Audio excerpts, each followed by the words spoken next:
Hello and welcome to the GZERO World Podcast. This is where you can find extended interviews from my show on public television. I'm Ian Bremmer, and this week, world leaders gather in Midtown Manhattan for the 80th Annual United Nations General Assembly.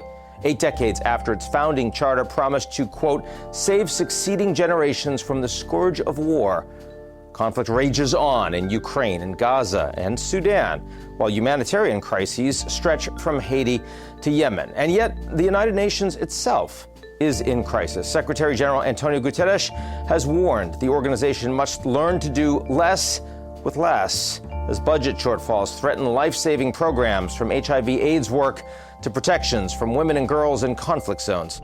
Unlike sovereign states, the UN can't borrow money or levy taxes. It survives entirely on member state contributions.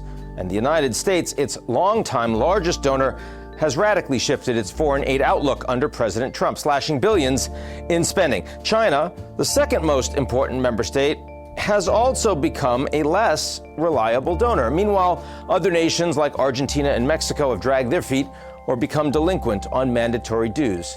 To cope, Guterres has proposed consolidating agencies, cutting staff, and even moving offices away from pricey New York and Geneva. But can reforms rescue the multilateral body at 80? Or is it destined to follow the League of Nations into irrelevance? I put those questions directly to the Secretary General. Let's get to it.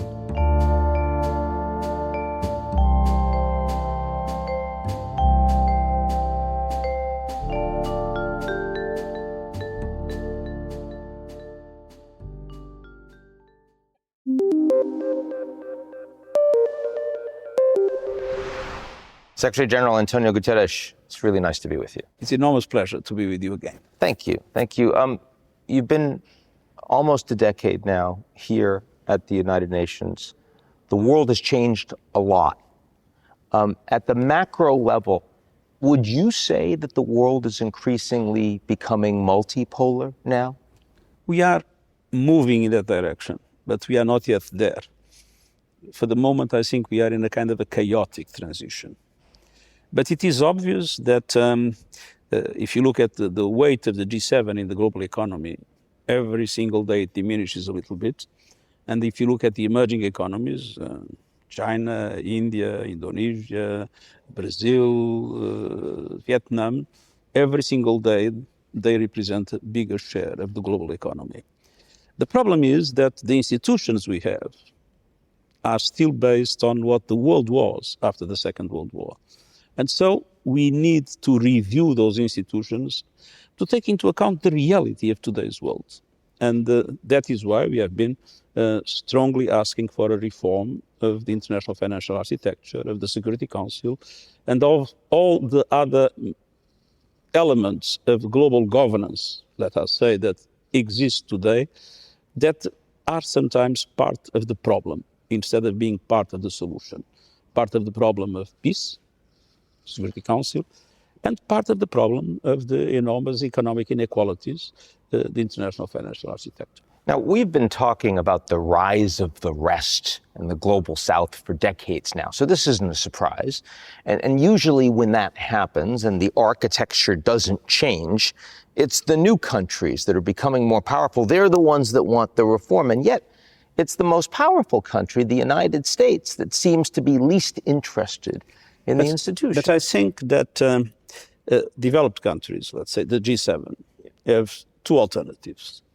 One is to lead the reform, because they are still the most powerful group of countries, and they are still the largest share of the global economy. So if they lead the reform today, they will have more functional institutions, but they will still have a dominant role in those institutions. If they don't lead the reform today, the evolution is, as I mentioned, with the larger growth of the emerging economies and the much smaller growth of the developed countries' economies, at a certain moment they will suffer the reforms. And that is something that they should be wise enough to anticipate. This is the moment for G7 countries to lead the reform of global institutions. Is it fair to say that the G7 has no idea what it wants in terms of that? I think we have a problem. There is no longer one West, and there is no longer a global South. We have the West fractioned, and we have the global South fractioned too. What we have is a group of developed countries that are not united on all aspects, and a group of emerging economies that also have their contradictions. And those contradictions help the G7 to maintain the domain in relation to the global financial architecture. But sooner or later, we will move from this present chaotic situation to a situation where real multipolarity will emerge. And when real multipolarity will emerge, we will need to make sure that we have solid multilateral institutions. And if not, multipolarity can become a problem, can become a source of instability, a source of conflict. And the proof is what happened in Europe before the First World War. Europe was multipolar. You had Germany, you had England, the UK, you had France, you had Russia, you had Italy, you had the Austro-Hungarian Empire. It was multipolar, but there was no multilateral institutions. And so the result was the First World War. And I don't want the same. And the UK's dominant position was increasingly challenged and threatened on the continent, and that led to a lot of fighting. Yes. So multipolarity is necessary. I think we are moving slowly into it, but we need to make sure that we adapt multilateral institutions to be able to help manage a multipolar world. At the present moment, let's be honest, we are not yet there. We are in a more, I would say, chaotic world with consequences that we can see every day. With a law of the jungle where there's more impunity, where there's more refugees, where there's more starvation? During the Cold War, the rules were clear. No, there was a confrontation between the two blocs, but when things would try to get out of control, if one of the small actors would do something that would be inconvenient for the global equilibrium, both the United States and the Soviet Union would make sure that that thing would end. There was some respect. Now, today, as the big powers are divided and they are in themselves a source of instability in their relationship, what happens is that everybody everywhere thinks that they can do whatever they want. And you have mid-sized powers that today have much more influence in the conflicts than the big ones. And they feel that the impunity is total. I mean, look at what's happening in Sudan. In Sudan, you have, of course, the two armies facing each other, or the army and the rebels, the RSF, rebel group, yes, right. facing each other with a cruelty that is absolutely intolerable. But you have a number of countries that are arming them, that are supporting them, and that are making it very difficult for a true peace to be established. And the countries that are arming them are middle countries. It's not the US, it's not China. And there are no instruments to make them feel that they pay a price if they go on behaving like that. And that is what we need. We need the capacity of the international system to have some carrots and some sticks in order to be able that those that violate international law, those that violate the Charter of the United Nations, those that violate the most basic human rights have something to lose. Now, we saw recently in China, and you were there, the Chinese government was hosting a lot of leaders around the world, and they were talking about a rules-based order. They were saying, we don't want a law of the jungle. They usually are the last to pay their dues at the United Nations. They're spending money a little earlier this time around. Do they see an opportunity? Is China potentially winning in a more chaotic environment? I think we need to have a clear interpretation of what happened. First, you do not have an organized bloc to oppose a G7 domination. You have all these countries that were there have their own divisions and have their own problems. Yeah. But they are united in saying that the present state of international relations is unfair and that they should play a bigger role. That unites them. In my opinion, China if you look at the text of the new proposal on global governance, it talks about the UN, it talks about multilateralism, it talks about people-centered development. I don't think China wants to build a parallel system. I think China wants to have its fair share in the present system. And I think the same applies to many of the emerging economies of today.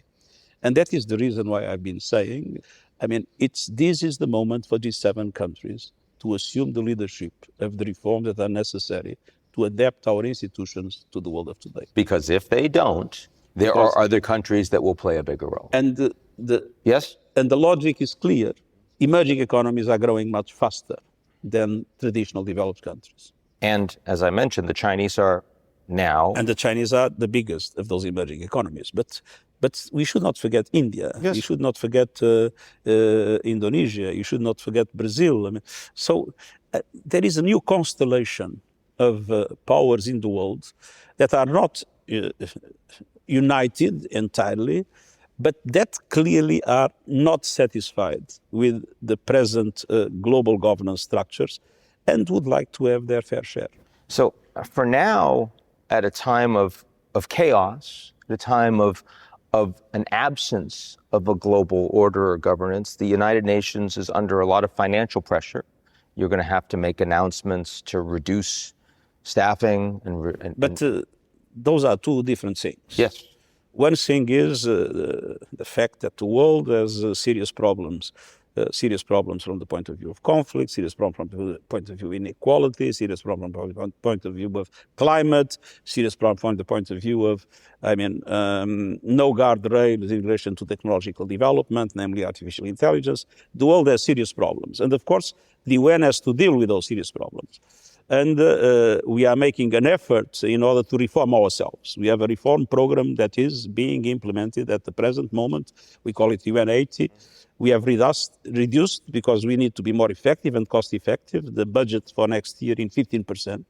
I think we are probably the only big institution in the world or country in the world that is able to do it. At that level. 15%, without losing the capacity to act, just by improved efficiency within the organization. So that's what I was going to ask you, is with a 15% cut, do you feel confident that the UN's capabilities to provide services we are around more the world? capable now. More capable. Whenever there is a duplication, it's not only that you spend more money, it's that the duplication makes you less effective. So when you make the system more slim and more unified, you gain in efficiency. And on the other hand, we are looking into the mandates for their potential reform, and we'll be presenting some structural changes in the whole of the UN system, including mergers, including putting in common all back office and questions of supply chain, etc., of different agencies that are until now used to work entirely alone, and that will now merge many of those things in order to be much more effective and cost effective, as I said. So we are doing this reform because it's necessary. The liquidity problem is a different thing. The liquidity problem comes from the fact that the biggest donor of assessed contributions, which are an obligation. I'm not talking about voluntary contributions. We have witnessed a drastic reduction in voluntary contribution by the United States in the beginning of the year, but also of other countries that have reduced because they have moved money from development cooperation and humanitarian aid to defense. So it is not the US alone. In relation to liquidity, indeed, the problem is in relation to the US contributions. The US has high arrears from the past, and we have no guarantee that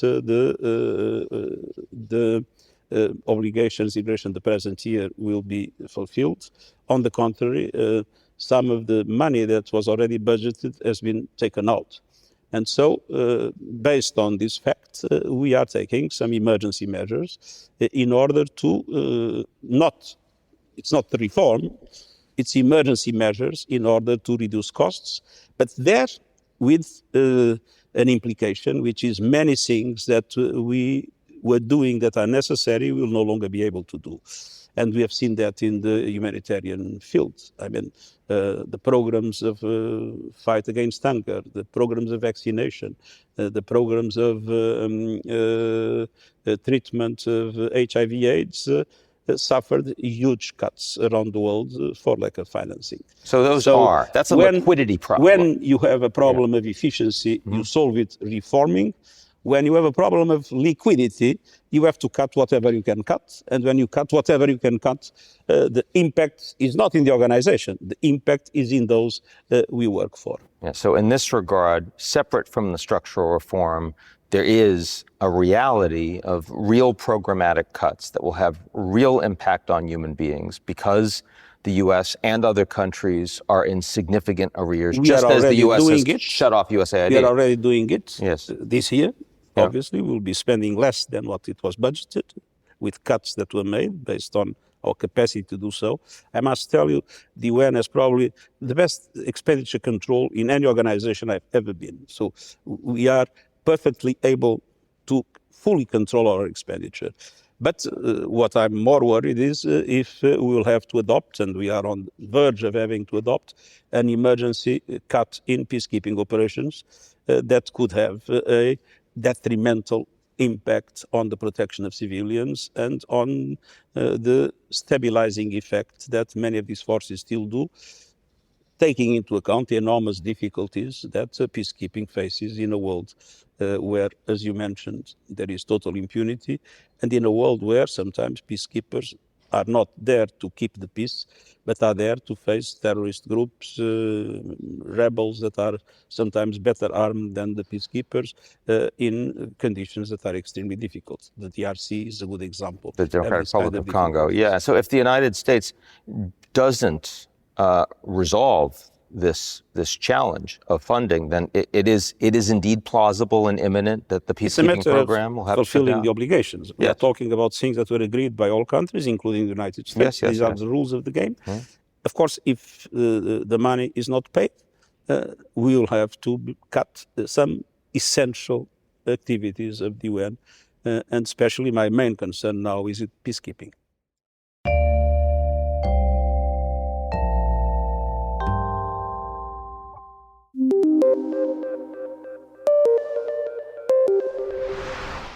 Let me ask you a little bit about some of the conflicts around the world. The UN, of course, is making news because of a study under UN auspices that announced that a genocide is being conducted by Israel on the ground in Gaza. It's quite a staggering statement. I want to give you a chance to respond to that as Secretary General. Well, I don't respond to that. That was a position of an independent organization. I have no competence to declare or not genocide. I mean, this is something that belongs to judicial institutions, and obviously I can only follow the orientations that I get from the Security Council or the General Assembly.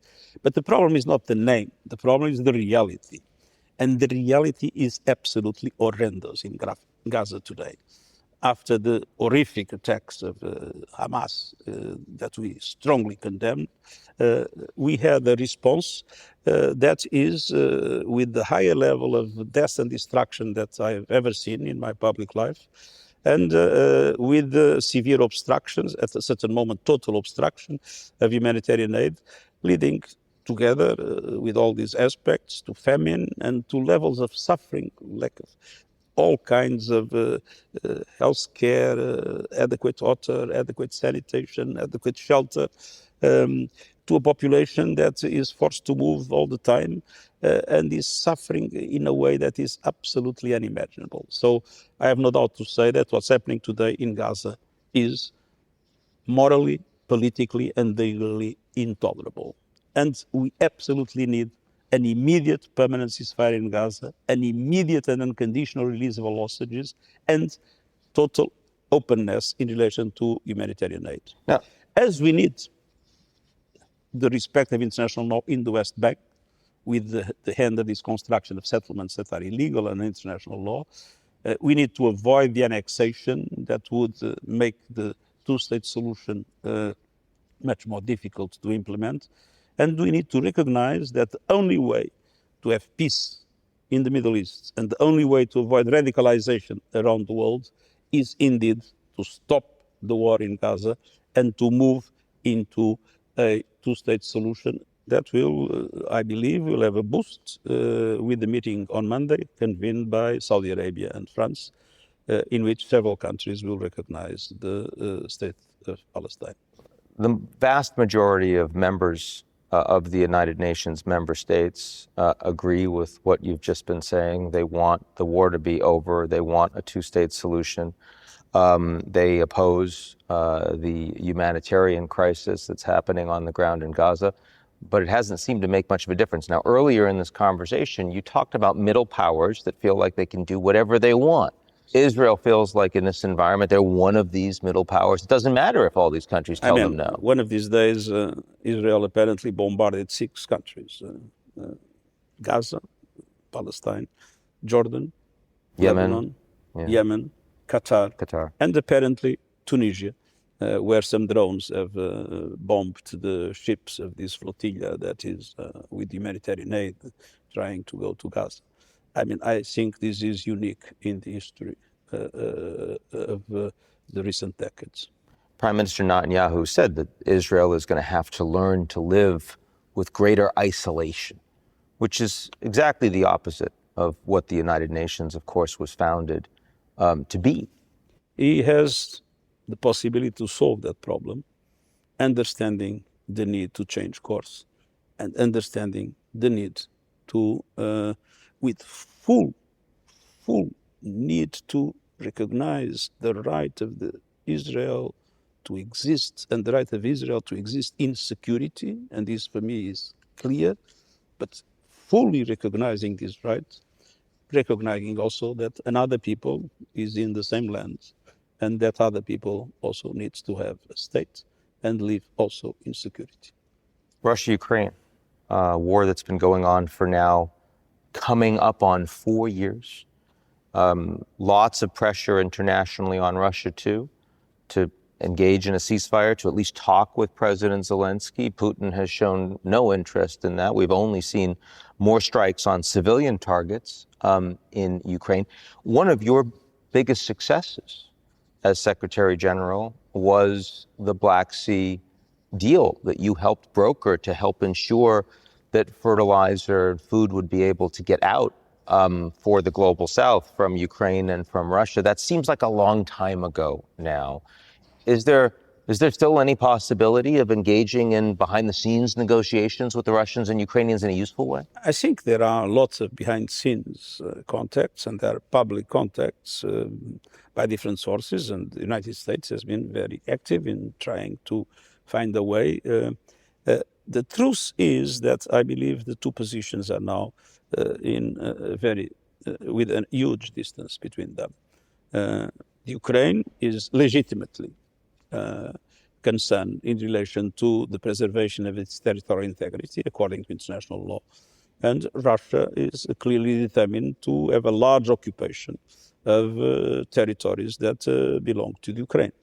And not willing to have a ceasefire, even to create the conditions for a serious negotiation between the two sides. So I'm not optimistic in the short term about a breakthrough in relation to the Russia-Ukraine crisis, and the suffering, again, of the Ukrainian people is terrible, but also the suffering of the Russian people starts to be significant with the economic difficulties the country faces. Not to mention the number of soldiers that were killed. Yeah, it looks like over 1 million casualties that the Russians have experienced over the last 3.5 years, and not slowing them down in the slightest. It is the fact, but I believe that this is something in which there is only one way that is fair, and that way is the respect of the Charter, of international law, and of the resolutions of the General Assembly of the United Nations that are clear about the right of territorial integrity. And the question of territorial integrity is for me a very important question. Because if you look at the world, you have several countries, even in Europe, where you have minorities of one neighboring country the same ethnic group of one neighboring country within the country. And we see some of these situations rather complicated. I mean, look at Bosnia-Herzegovina. Yeah. Kosovo. Kosovo. I mean, on the other hand, you have all the African borders were designed by the colonial powers, and they are, many of them, entirely artificial. And the heads of state in Africa had the wisdom to say, let's not touch these borders, because if not, it will be chaos. So the day territorial integrity is considered to be expendable, we can have an explosion of conflicts in the world. That is why we are so keen in affirming that territorial integrity is a major question when we look at the Russia-Ukraine war. With middle powers becoming stronger or capable of doing more and a vacuum, and with questions of territorial integrity increasingly, I don't want to say up for grabs, but at least harder to stand up for, do you see more of a regionalization of power? Do you see spheres of influence geographically starting to develop in ways that will cause more conflict? It is one of the trends, but I still think it's time. We are on time to avoid it. I believe that it's still possible if the big powers understand that independently of their divisions, there are some common interests in peace and stability in the world. I think peace is still a possibility. The big issues that are global increasingly, as opposed to matters of national security, you talked about climate, you talked about artificial intelligence. These seem to be areas where, even without global governance, the United Nations is playing a larger and more constructive role. Is that fair to say? I believe we have a leading role in the global discussion about climate. And I think that leading role has had its effects in many dramatic areas of progress that we have witnessed. We are not yet there, but today the capacity of renewables is increasing in the production of energy at a faster rate than the fossil fuel capacity. We still have a problem in the production because of the grids that need to be invested, because of storage that needs to be invested. But it is clear that renewables are much cheaper than fossil fuel produced electricity. And it is clear that both science and the economy are on our side. Unfortunately, political power is not in many situations, and particularly now in the biggest economy, which is the United States. But the economy and the science, in the end, always prevail. Even the companies that want to make money will understand that the investment in fossil fuels today is an investment without future. Because that technology is improving at scale, it's getting much cheaper. And of course, companies are not there to invest in things that will become stranded assets and will not be able to produce. A lot of prospection is being made.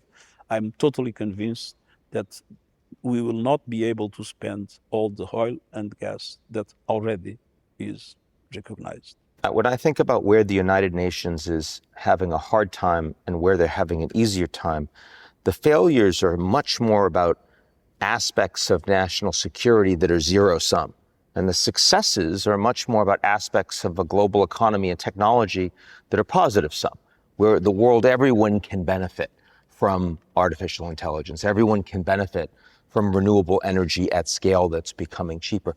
But on the national security side, it seems that no matter what you do in this environment, you're going to be more disappointed. The problem is the lack of trust. And when you have a lack of trust, as the one you have today, everybody is imagining what the other is doing. And so everybody is investing now in arms. And we have just published a report that shows the dramatic increase in the investment in defense everywhere. Defense or attack, I mean, it depends on the circumstances. If we do not reestablish trust, we risk to have countries running in relation to the weaponization of these technologies, and that will become a major threat.